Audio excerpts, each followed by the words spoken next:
짧은 단어들이지만 그 짧은 단어를 통해서 예수님은 그 주님의 마음을 우리에게 전달해 주셨습니다.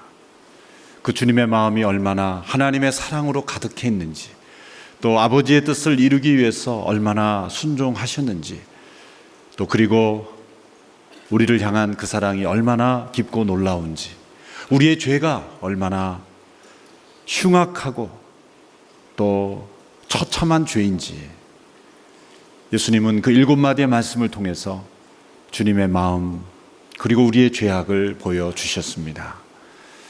십자가 위에서 행하신 말씀이라고 상상하기 어려운 그 말씀들을 통해서 예수님은 또한 십자가의 도를 우리에게 가르쳐 주셨습니다.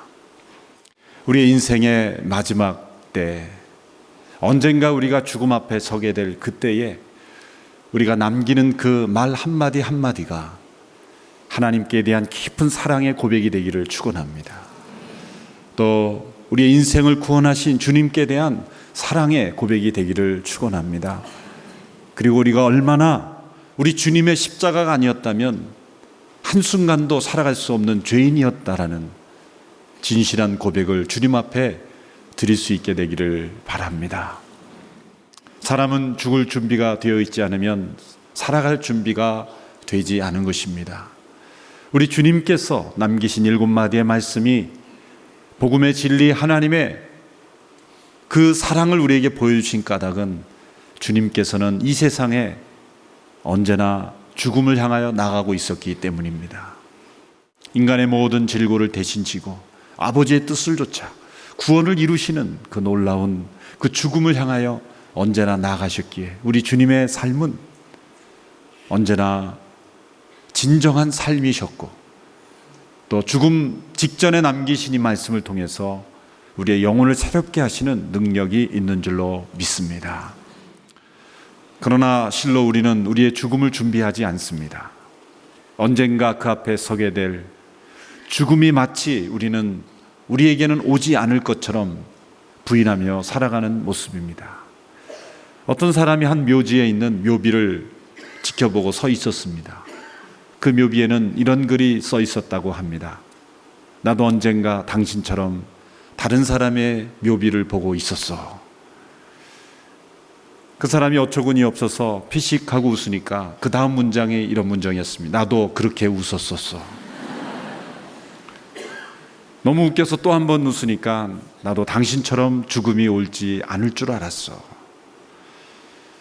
여러분의 묘비에는 어떤 글이 적혀 있기를 원합니까? 여러분의 마지막 유언은 어떤 말이기를 원합니까? 유명한 문학가 조지 버나드 쇼의 그 묘비에 있는 그 문장을 번역하면 참 재미있는 문장이 되죠. 우물쭈물하다가 이렇게 될 줄 알았다. 우물쭈물했던 인생이라고 고백하는 것이죠. 그걸 또 묘비에 적어놨습니다. 엘리자베스 여왕의 마지막 유언이 알려져 있죠. 섬기는 내관에게 말하기를 이제 다 끝났어. 지금까지 살며 사랑하며 내가 살았던 모든 것이 이제는 끝이야. 이제는 마지막이야. 그렇게 아쉬운 이별을 했다고 말합니다.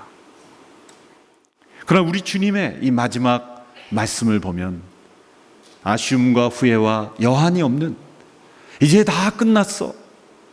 그 끝남을 아쉬워하는, 더 살고 싶어하는 그러한 고백이 아니라 예수님은 이렇게 고백하셨습니다. 다 이루었다. 다 이루었다. 이때 예수님의 인생의 나이는 몇 세였습니까? 33세였습니다. 여러분 33세 이상 사신 저와 여러분들은 참으로 부끄러운 인생입니다. 여러분이 만일 지금 여러분의 나이에 하나님이 부르신다면 여러분은 이런 고백을 할 수 있겠습니까? 다 이루었다. 이런 고백을 할 수 있겠습니까? 아니 어쩌면 엘리자베스 여왕, 영국을 통치한 그 여왕이 고백한 대로 이제 끝이로구나, 이게 마지막이란 말인가, 그렇게 아쉬움과 여한이 남은 그런 고백을 하겠습니까? 참으로 우리 예수님처럼 우리의 인생의 마지막이 어느 때인지 모르지만 그때에 다 이루었습니다, 그렇게 고백하며 주님 앞에 서는 저와 여러분이 되기를 간절히 축원합니다. 다 끝났어라고 말한 것은 실패자의 인생입니다. 그러나 다 이루었다고 고백하는 것은 승리자의 고백인 것입니다. 이 땅에 살면서 한순간의 낭비도 없이 또 한순간도 하나님의 그 임재를 떠나지 않고 살아갔던 인생이 바로 다 이루었다고 예수님처럼 고백할 수가 있는 것입니다.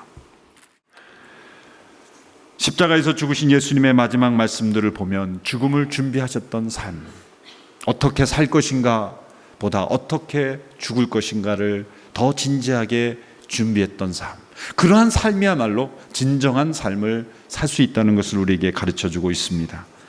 오늘 마지막으로 예수님의 6번째 그리고 7번째 말씀을 통해서 예수님은 죽음에 정복된 인생이 아니라 이 유한한 인생에 축하나요 유한한 인생만을 살려고 발버둥친 인생이 아니라 영원한 인생 가운데 이 짧은 육신의 인생을 어떻게 살며 죽을 것인가, 주님은 고민하며 순종하며 살았던 인생이라는 걸 알 수가 있습니다. 오늘 6번째, 7번째 말씀을 우리 교재에 있는 말씀으로 함께 봉독하겠습니다. 먼저 요한복음 19장 30절의 말씀 함께 읽습니다. 다 이루었다. 누가복음 23장 46절의 말씀 시작. 내 영혼을 아버지 손에 부탁하나이다. 먼저 이 다 이루었다라는 이 단어는 헬라어로 테텔레스타이라는 단어입니다. 원어는 텔레오라는 것은 끝나다, 완성되다, 마치다 그런 뜻을 가지고 있습니다. 어떤 일을 성공적으로 끝냈을 때 하는 말입니다. 스펀저 목사는 말하기를 이 한 단어에는 우리가 지금까지 해왔던 모든 말 그리고 앞으로 행할 모든 말이 압축적으로 담겨 있다고 말하고 있습니다. 고대 헬라어에서는 짧은 단어 한 단어로 많은 의미를 말할 수 있는 것을 수사하게 목표로 삼았다고 합니다. 이 짧은 다 이루었다라고 하는 이 테텔레스타이라고 하는 단어는 그 당시에 아주 일상적인 용어였다고 합니다.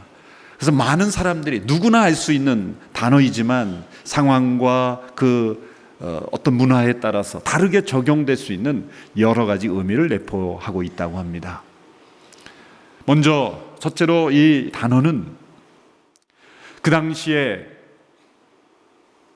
하인과 노예들이 주인에게 대한 그 충성을 다하는 순종으로 그 주인이 맡긴 일을 다 행한 다음에 주인 앞에 와서 보고하는 말이었습니다. 주인 앞에 와서 테텔레스타이라고 할 때는 주인께서 나에게 하라고 하신 모든 일을 내가 하나도 빠짐없이 다 이루었습니다 라고 보고할 때 그 종이 주인 앞에서 하는 말이었습니다.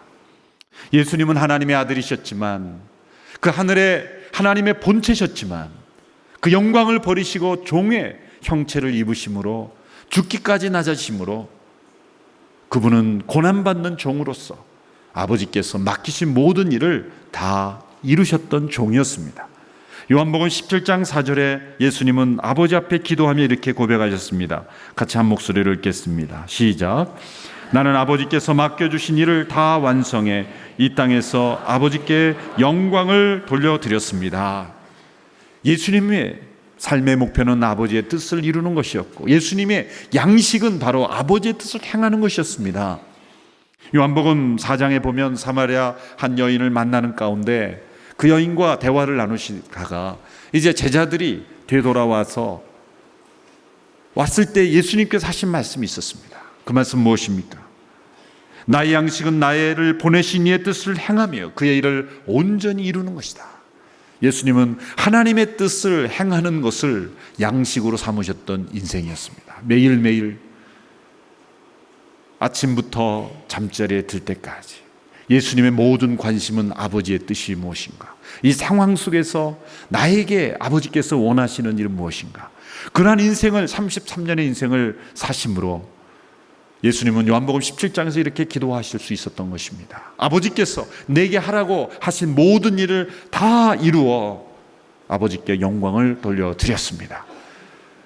우리 인생의 마지막이 언제인지 모르지만 그때에 다 이루었습니다라고 말할 수 있으려면 바로 내가 하고 싶은 일, 또 나의 비전, 나의 꿈을 향하여 내가 세워놓은 인생의 목표를 향하여 아무리 힘쓰고 애쓰고 노력한다 할지라도 그 사람은 반드시 후회하게 되어 있습니다.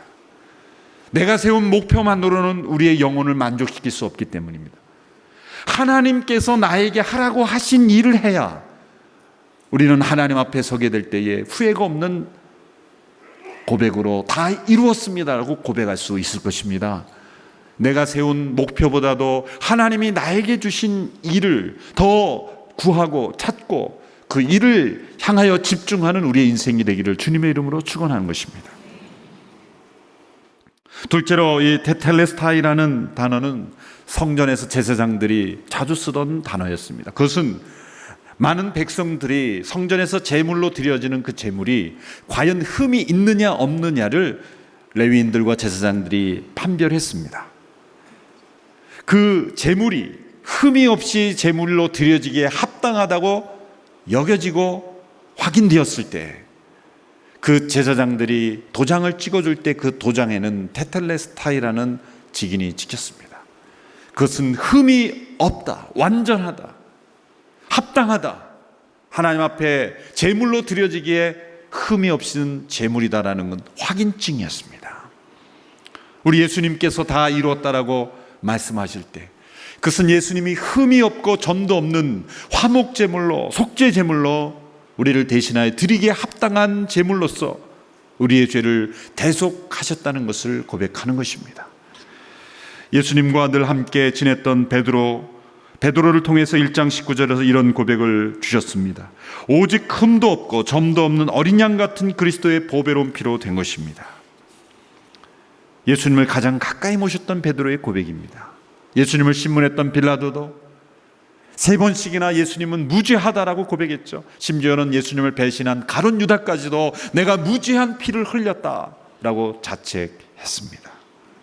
예수님이 다 이루셨다라고 십자가 위에서 말씀하셨을 때 죄가 없으신 그분의 몸이 제물로 드려졌기에, 죄가 없으신 그분의 피가 제물로 흘려졌기에 죄 많은 우리의 인생이 용서받았던 것입니다.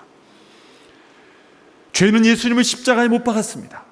그러나 예수님만 못 박힌 것이 아닙니다. 예수님이 다 이뤘다라고 말씀하실 때 그 죄들이, 인간의 죄가 예수님을 못 박았지만 예수님은 그 죄를 자신과 함께 십자가에 못 박은 것입니다. 예수님만 못 박힌 것이 아닙니다. 무죄한 분이 우리의 모든 죄를 함께 짊어지고 십자가에 못 박은 것입니다. 그러므로 죄와 무죄한 분이 함께 십자가에 못 박히신 것입니다. 죄는 예수님을 못 박았지만 예수님 또한 죄를 십자가에 못 박은 것입니다. 그러므로 다 이룬 것입니다. 우리의 죄값은 다 치루어졌고 우리의 죄는 용서받을 수 있는 근거가 이루어진 것입니다. 십자가를 바라볼 때 다 이루었다라고 하실 때 내 죄가 아무리 흉악할지라도, 내 죄가 아무리 많을지라도 예수님의 다 이루었다라고 말씀에 죄 없으신 제물 되신 예수 그리스도로 말미암아 내 죄는 온전히 용서되었다 선포를 주님은 하신 것입니다. 우리는 예전에는 죄 가운데 죽은 자였습니다. 로마서의 표현대로 말하면 우리는 죄 가운데 죽은 자였습니다. 그러나 십자가에서 다 이루었다고 하신 주님의 말씀으로 인해서 우리는 이제는 죄에 대하여 죽은 자가 된 것입니다. 이 차이를 우리는 이 예수님의 고백을 통해서 확신할 수 있어야 하는 것입니다. 우리는 원래 죄 가운데 죽은 자, 죄를 짓지 않으려야 짓지 않을 수 없는 존재였습니다. 그러나 이 다 이루었다라고 선언하시는 주님의 이 말씀을 통해서 이제는 죄에 대하여 죽은 자가 된 것입니다. 이제는 내가 거부하면 죄는 거부할 수 있게 된 것입니다. 죄를 이기는 능력이 우리 가운데 생긴 것입니다. 죄 가운데 죽은 자로 죄에 대하여 승리하는 인생이 될 수 있게 되기를 축원합니다. 그러기 위해서는 다 이루었다 하신 주님의 말씀을 붙잡아야 되는 거예요.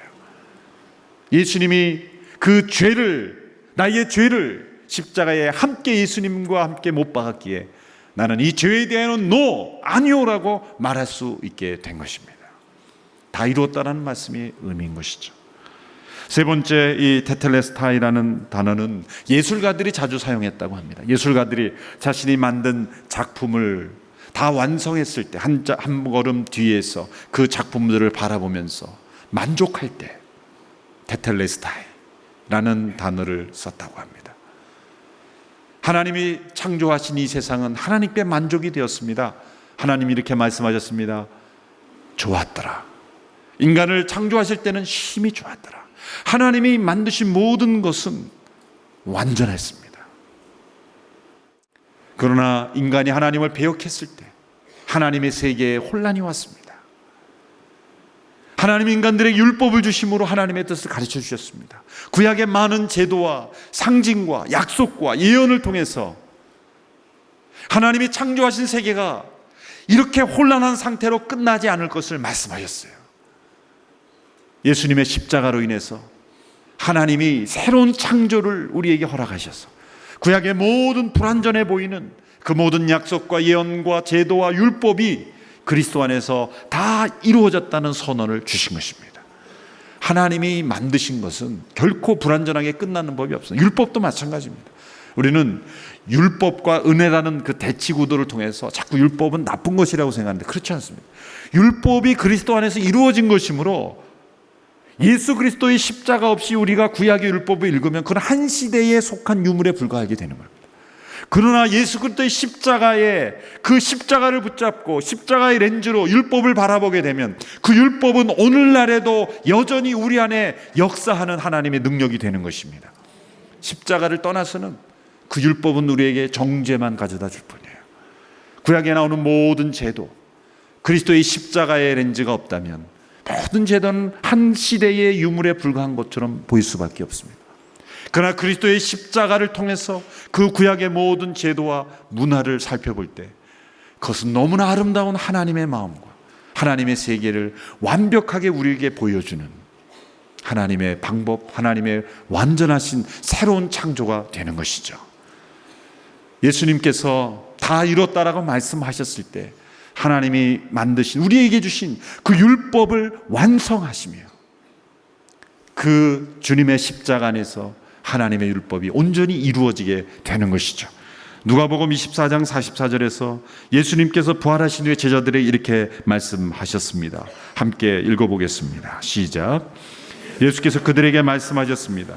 내가 전에 너희와 함께 있을 때 모세의 율법과 예언서와 시편에서 나에 대해 기록된 모든 일이 마땅히 이루어져야 한다고 너희에게 말한 것이 바로 이것이다. 모세의 율법, 예언서, 시편, 그것은 구약입니다. 구약에서 모든 것이 다 나에 대한 예언인데 이것이 이루어져야 하리라. 다 이루었다라고 하신 말씀은 구약의 모든 약속, 구약의 모든 예언, 그 안의 모든 제도, 제사 제도, 모든 것들이 다 그리스도 안에서 다 이루어졌다라는 예수님의 선포인 것입니다. 그러면 우리는 그리스도의 십자가 없이 구약을 읽을 수가 없어요. 구약은 이 장면과 같습니다. 신약은 자막과 같습니다.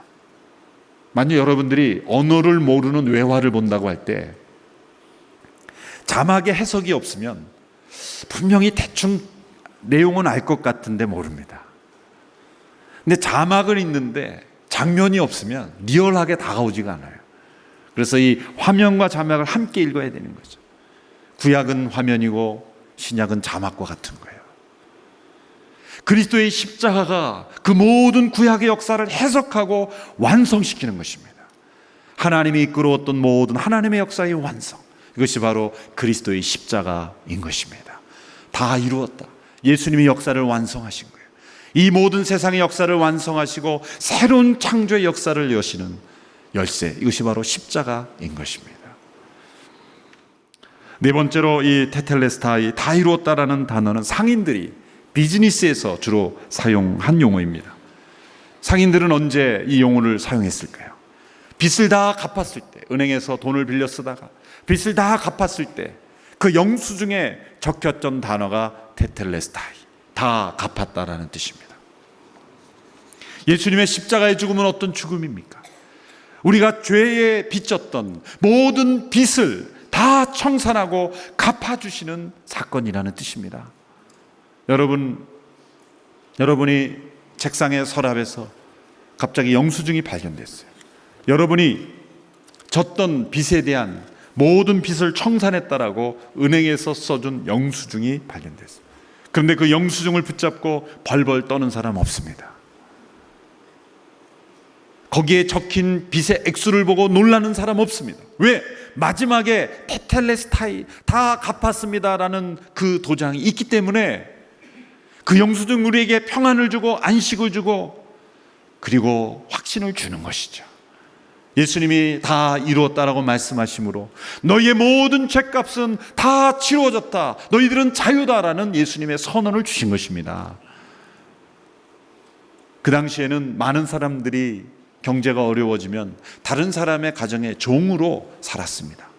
그리고 그 모든 빚을 다 갚은 이후에야 다시 그 종으로부터 자유함을 얻었던 것이죠. 그래서 안식년이 되고 희년이 되면 종이 되었던 모든 사람들이 다 되돌아가게 되지만 희년이 오기까지는 종으로서 그 집에 살아야 하는 거죠. 그러나 언제든지 그 종되었던 몸값을 지불하면 언제든지 종으로부터 자유케 되는 것입니다. 그 몸값, 랜섬이라고 하는 몸값을 지불했을 때 바로 테텔레스타이 다 이루었다라는 증서를 써주게 되는 것입니다. 그리스도의 죽음은 죄의 종이 되어 사단의 자녀가 되어버린 우리들을 다시 그 예수님의 그 생명을 몸값으로 내어주고 우리를 다시 구원해내신 구속의 선언인 것입니다. 구속, 리뎀션이라는 단어는 다시 살아나는, 바이백이라는 뜻입니다. 우리가 죄 가운데 노예가 되고 종이 되었던 저희들, 그러나 값을 지불하지 않으면 다시 나올 수 없는 그런 상황에 있는 우리들을 예수님이 자신의 생명을 몸값으로 내어주심으로 우리를 자유케 하신 사건, 다 이루었다 하심으로 이제 너희는 자유다, 너희는 자유다라고 선언해 주신 것입니다. 이 고난의 주간을 보내며 이 주간은 주님께는 고난이었지만 우리에게는 자유가 주어지는 시간인 것을 믿으시기 바랍니다. 함께 선포하십시오. 자기 자신을 향해 선포하십시오. 나는 자유입니다. 더 이상 죄의 종이 아닙니다. 나는 자유인입니다. 이것이 다 이루었다라고 선언하신 주님의 음성의 의미인 것입니다. 더 이상 죄의 종으로 살 필요가 없다. 모든 값은 다 치루어졌다. 주님이 선언하신 거예요. 구약에 보면은 한 남자가 죽었을 때 그의 아내를 책임지는 제도를 만드셨어요. 가장 가까운 친척부터 해서 그 아내와 결혼함으로써 그 친족의 기업을 계속 이어받도록 하는 기업 무르는 제도라고 말하고 있습니다. 히브리어는 고엘이라고 하는 제도이죠. 구약의 룻기가 바로 그러한 배경 속에서 나온 거죠. 나오미의 남편 엘리멜렉이 죽었을 때 그 엘리멜렉과 가장 가까웠던 친족이 있었으나 그 친족은 의무를 행하지 않고 보아스가, 그 다음으로 가까운 보아스가 룻과 결혼함으로 그 엘리멜렉의 기업을 이어주는 것이죠. 대가를 치름으로 그것은 이루어진 것입니다. 오늘날에는 이해하기 어려운 제도였지만 그 당시에 홀로 된 여인들, 도저히 혼자 살아갈 수 없는 여인들, 여인의 이름으로는 어떠한 자산도 소유할 수 없는 그러한 그 시대에 남편이 죽으면 모든 것을 다 잃어버릴 수밖에 없는 그러한 시대적 배경 속에서 구약의 율법에는 그 여인들을 보호하기 위해 그런 제도를 만들었던 것입니다. 오직 결혼으로서만 그 죽은 자의 기업이 이어질 수 있기 때문에 오늘날에는 이해할 수 없는 일부 다처 같은 그런 문화처럼 보이지만 그러나 그 시대 배경 속에서는 너무나 자비로운 법이요, 그리고 하나님의 사랑이 깃든 아이들이었던 거예요. 거기에서도 동일하게 값을 지불해야만 누군가의 고엘, 리디머, 구속자가 될 수가 있었던 겁니다. 그리스도는 바로 우리의 남편으로서 우리를 다시 사서 그분의 신부로 우리를 만들어주신 우리의 구속자인 것입니다. 우리의 고엘, 우리의 리디머인 것입니다. 성경 곳곳에 값을 지불하며 우리를 다시 사셨다는 그런 하나님의 메시지가 담겨 있어요. 애굽에 재앙이 있었을 때 그 이스라엘 백성들이, 그 민족이 어떻게 구속을 받을 수 있었습니까? 출애굽의 구속은 무엇을 근거로 한 것입니까? 애굽에 처음 난 장자들이 죽임당한 것을 근거로 해서 이스라엘 백성이 구속된 것입니다. 구속이라는 단어에는 값이 지불됐다는 단어가 깔려 있는 것입니다. 예수님이 나를 구속했다고 했을 때 그것은 예수님의 생명을 몸값으로 지불하셨다는 것을 근거로 하는 것입니다. 예수님은 우리의 구속자이십니다. 다 이루었다고 말씀하셨을 때 우리의 죄값은 다 치루어졌다. 그러므로 더 이상 우리는 죄의 종이 아니라 의의 종으로 살 것이다.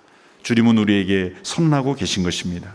마가복음 10장 45절에 예수님 말씀하셨습니다. 인자에 온 것은 섬김을 받으려 함이 아니라 도리어 섬기려 하고 자기 목숨을 많은 사람의 대속물로 주려 함이니라. 우리가 예수님을 믿는 것은 바로 나를 구속하시고 모든 죄값을 다 지불해 주셨다는 것을 믿는 것입니다. 이것이 은혜요, 이것이 하나님의 사랑인 것입니다. 어떤 우리의 희생도 예수님의 죽음에 더할 수가 없습니다. 다 이루었다. 더 이상 우리가 우리의 구원을 위해서 행할 것은 없다는 거예요. 사람들은 자신이 값을 치른 것을 더 믿고 싶어 합니다. 그래서 사이비 종교가 많이 일어나는 거죠. 만약 이런 사이비 종교가 있다면 굉장히 유행할 거라고 생각을 해요. 1,000만 원만 되면 영생을 보장한다. 여러분 생각할 때는 우습잖아요. 그런데 따라가는 사람이 있어요. 왜? 내가 값을 지불하니까 그걸 더 믿는 겁니다. 그래도 내가 무엇인가를 해야지. 나를 그냥 용서하셔? 내가 값없이 의롭다함을 받아? 내가 하나님의 자녀가 돼? 구원을 그냥 받아? 영원한 생명을 선물로 받아? 사람들은 세상에 너무 속았어요. 저도 미국에 있을 때 가끔 메일이 오는데 프리 그러고 옵니다. 메일에 프리 그러고. 그럼 일단 열어보게 돼요. 당신은 초대됐습니다. You are invited. 초대됐습니다. 그래서 프리 노트북, 프리 이래가지고. 그럼요, 이 목사인 저도 한번 들어가 봅니다. 이렇게.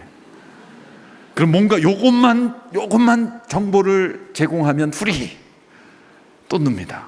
그 다음에 또 요것만 하면 프리. 계속 프리가 되다면 나중에는 월 얼마 딱 나와요. 알면서도 속습니다. 하도 이 세상에 공짜라는 것에 속아서 사람들이 구원이 값없이 준다는 것에 사람들은 믿기 어려워합니다. 공짜는 없다. 여러분, 인간 사회는 공짜는 진짜 없습니다. 그러나 하나님께는 은혜가 있는 것입니다. 아무리 우리는 값없이 우리가 봉사하고 값없이 한다고 해도 거기에는 작은 오물죄라도 끼어 있어요.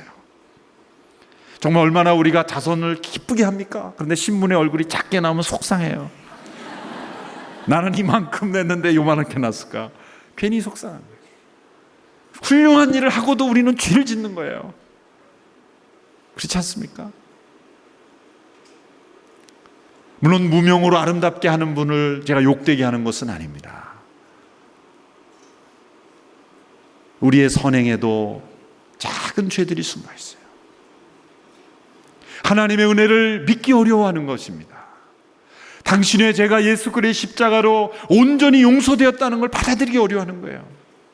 예수님이 값을 다 치루었다고 하는 것을 받아들이기 어려운 거예요. 그래서 세상의 많은 종교들은 무엇인가를 해야만 구원 얻는다고 구체적으로 명시합니다. 그러나 예수님은 이렇게 말씀하십니다.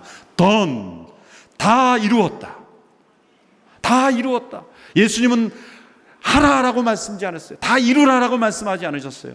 다 이루었다. Done. 이루어졌다. It is finished. 끝난 거예요. 어떤 사람이 목사님께, 목사님, 제가 구원받기 위해서 무엇을 해야 하는지 가르쳐 주십시오. 목사님 대답합니다. 아무것도 할 것이 없습니다. 이미 다 끝났습니다. 아니, 아무것도 할 수 없습니까? 다 끝났습니다. 이미 예수님께서 다 이루셨습니다. 선물로 구원을 받는다는 것, 사람들은 그걸 믿기 어려워해요. 그러나 예수님의 이 말씀이 우리의 믿음의 근거가 되는 줄로 믿습니다. 다 이루었다. Done. 끝난 겁니다.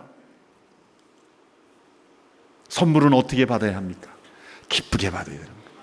누가 선물을 하는데 그 값을 다 치러서 보내보십시오. 그 선물이 선물되지 않는 거예요. 너희가 그 은혜로 인하여 믿음으로 말미암아 구원을 얻는 이것이 너희에게서 난 것이 하나님의 선물이라. 행위에서 난 것이 아니 누구든지 자랑치 못하게 하려 함이라고 말씀하고 있습니다. 그러므로 우리는 날마다 다 이루어졌다라고 선포하며 살아야 하는 것입니다. 때로 우리가 연약한 가운데, 죄 가운데 넘어져도 우리는 십자가를 붙들고 뭐라고 고백해야 됩니까? 다 용서되었다. 내 죄를 바라보지 말고, 내가 넘어진 자리를 바라보지 말고, 십자가 위에서 우리 주님이 외치신 다 이루었다라는 그 음성을 날마다 되뇌임으로 말미암아 나의 연약함 가운데 무너지지 않고 다 이루어졌다라는 사죄의 선언을 확신하며 살아가야 하는 것입니다. 그러므로 우리는 매일매일 주님께서 말씀하신 다 이루었다, 이것이 우리의 영혼에 들려오는 하나님의 진리가 되어야 하는 것입니다.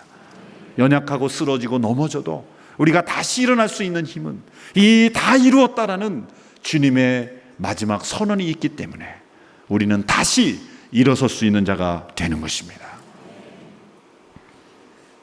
마지막 7번째 말씀은 누가복음 23장 46절에 이렇게 말씀하십니다. 예수께서 큰 소리로 부르짖으셨습니다. 아버지여, 제 영혼을 아버지의 손에 맡깁니다. 이 말씀을 하시고 나서 숨을 거두셨습니다. 아버지여, 제 영혼을 아버지의 손에 맡깁니다. 아버지라고 다시 부르십니다. 네 번째 말씀을 우리가 기억합니다. 나의 하나님, 나의 하나님, 어찌하여 나를 버리셨나이까? 하나님의 버리심을 경험할 때는 예수님이 아버지라고 부르지 못했습니다. 피조물로 그 아버지와 아들과의 관계가 끊어졌기 때문에 아버지라고 부르지 않고 나의 하나님, 엘로이, 하나님이라고, 엘로임이라고 불렀던 거예요. 그런데 이제 다시 아버지라고 부르신 이유는 무엇입니까? 그 아버지와의 교통이 회복되었다는 걸 의미하는 거예요. 이미 다 이루었다라고 말씀하실 때 회복이 된 거죠. 거기서부터 회복이 이루어졌다는 걸 보여주는 거예요. 예수님의 마지막 선언이 어찌하여 나를 버리셨나이까로 끝나지 않은 것은 우리에게 얼마나 큰 은혜입니까? 네 번째 말씀을 하시고 예수님이 돌아가셨다면 우리는 어떻게 되는지 모르는 거예요. 우리의 구원이 다 이루어진 건지 어떻게 된 건지. 그러나 예수님이 다 이루어졌다라고 선언하시고, 그리고 아버지요, 다시 그 아버지 하나님과의 관계를 회복하시고 숨을 거두셨다는 것, 이 말씀이 있기에 우리도 안심하고 숨을 거둘 수가 있는 것입니다. 우리도 아버지요, 그렇게 부르고 세상을 떠날 수 있게 되기를 바랍니다. 우리는 죽음이 끝이 아니라 아버지께로 다시 돌아가는 것입니다. 어느 아프리카 부족에는 죽었다라는 말을 떠났다라고 말하지 않고 도착했다라고 말한다는 거예요. 얼마나 성경적인지 몰라요. 그분들이 예수님을 모르지만 죽음은 떠나는 것이 아니라 도착하는 것입니다. 본향으로 돌아간다고 말하잖아요. 사람들은 죽음이란 단어를 싫어해서 그 영어에도 보면 passed away 라는 게 굉장히 죽음을 감추는 거죠. 관이라는 말도 쓰지 않아요, 요즘. 미국의 어느 주에는 데드 엔드, 막다른 골목길을 데드 엔드라 그러잖아요. 데드 엔드를 못 쓰는 법을 만들었대요. 그런 단어는 기분 나쁘다, 쓰지 마라. 다 죽음을 회피하는 거예요. 왜? 죽음이 끝이라고 생각하기에. 그러나 다 이루었다라는 주님의 선언을 믿음으로 받아들이는 사람에게는 죽음이 끝이 아니라 아버지의 손에 맡겨드리는 것입니다. 아버지의 손에 돌아가는 것입니다. 아버지의 집에 돌아가고 그 아버지의 손에 그 보호하심으로 들어가는 것이 바로 죽음인 것입니다. 시편 31편 5절에 이미 다윗을 통해서 이런 예언이 있었습니다. 주의 손에 내 영을 맡깁니다. 오 여호와 진리의 하나님이여 나를 구원하소서. 지금까지 주님은 이 세상의 더러운 손에 의해서, 비겁한 손에 의해서 사형에 언도당하고, 그리고 그 더러운 손에 의해서 채찍에 맞으시고, 그 더러운 손에 의해서 창에 찔림을 받으시고 가시면류관을 쓰셨어요. 그러나 우리 주님이 죽으심으로 그 아버지의 손에 그 영혼을 맡겨둠으로 더 이상 어떤 세상의 악도, 어떤 죄인의 손도 예수님을 만질 수 없게 되는 거예요. 왜? 아버지의 손이 함께 하시기 때문이에요. 그리고 바로 죽음의 본질인 것입니다. 죽음은 끝이 아니라 새로운 관계의 시작이라는 것을 가르쳐주고 계십니다. 예수님께서 크게 소리지고 영혼이 떠나셨다는 원래 뭐냐면 영혼을 맡기시고 들이셨다라는 그런 뜻입니다. 영혼이 떠날 것을 허락하셨다는 뜻입니다. 이제 다 이루었다라는 그 예수님의 선언을 믿음으로 받아들이고, 그렇습니다, 다 이루어졌습니다, 저의 죄 완전 용서받았습니다, 주님께서 완전한 구원을 이루셨습니다라고 고백하는 자에게는 동일하게 우리도 예수님처럼 마지막 날에 아버지여 내 영혼을 아버지의 손에 맡깁니다. 이것이 우리의 인생의 마지막 고백이 될 수 있다는 거예요. 그러나 다 이루었음을 믿지 못하는 자는 결코 이런 고백을 할 수 없습니다. 내 영혼이 어디로 가는지, 내가 죽은 후에 1분 후 어디 곳에 어떤 모습으로 있게 될지를 불안해하는 자에게, 그런 확신이 없는 사람이 어떻게 이런 고백을 할 수 있겠습니까? 다 이루어졌음을 믿는 자만이 아버지여 내 영혼을 아버지의 손에 맡깁니다, 이렇게 고백할 수 있는 거예요. 여러분, 이 마지막 6번째 말씀과 7번째 말씀이 우리의 인생의 마지막 인생의 고백이 되기를 축원합니다. 아버지, 다 이루었습니다. 아버지께서 내게 하라고 하신 일을 다 이루었습니다. 그리고 이제 아버지의 손에 내 영혼을 맡겨드립니다. 이것이 가장 아름다운 유언입니다. 요한복음 10장 28절 30절의 말씀에서 주님께서 이런 약속을 주셨습니다. 같이 읽어보겠습니다. 시작.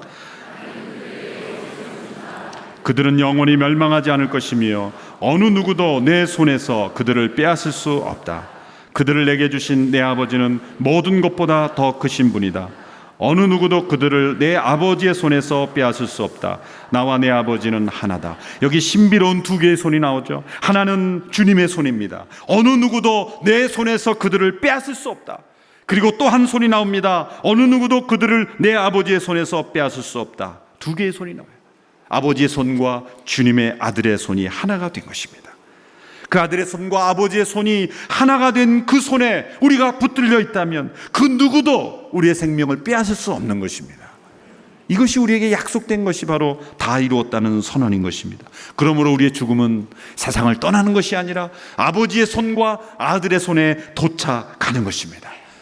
비록 이 세상에서는 우리 모두가 평탄한 죽음을 약속하지 않으셨어요. 그러나 확실히 약속한 것은 우리의 죽음 이후에는 안전하다는 겁니다.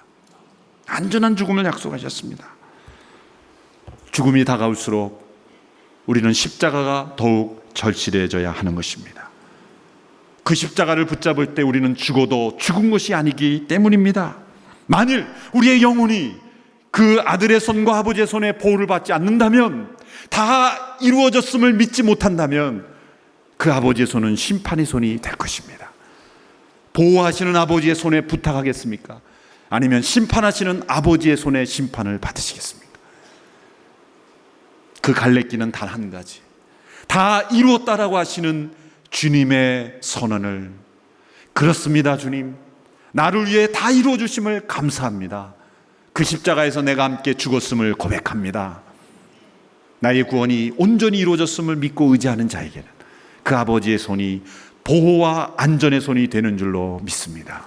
그러므로 우리의 죽음을 맞이할 때 우리 모두가 주님처럼 다 이루었습니다, 그리고 아버지여 내 영혼을 아버지께 맡겨드립니다, 이런 고백으로 이 세상을 안타까워하며 아쉬워하며 슬퍼하며 통탄해하며 다 끝났어 라고 후회하며 가는 인생이 아니라 우리에게 주어진 영원한 나라의 새 출발로, 아버지의 손에 붙들려 사는 인생의 출발로 죽음을 이기는 우리 모두가 되기를 주님의 이름으로 축원합니다.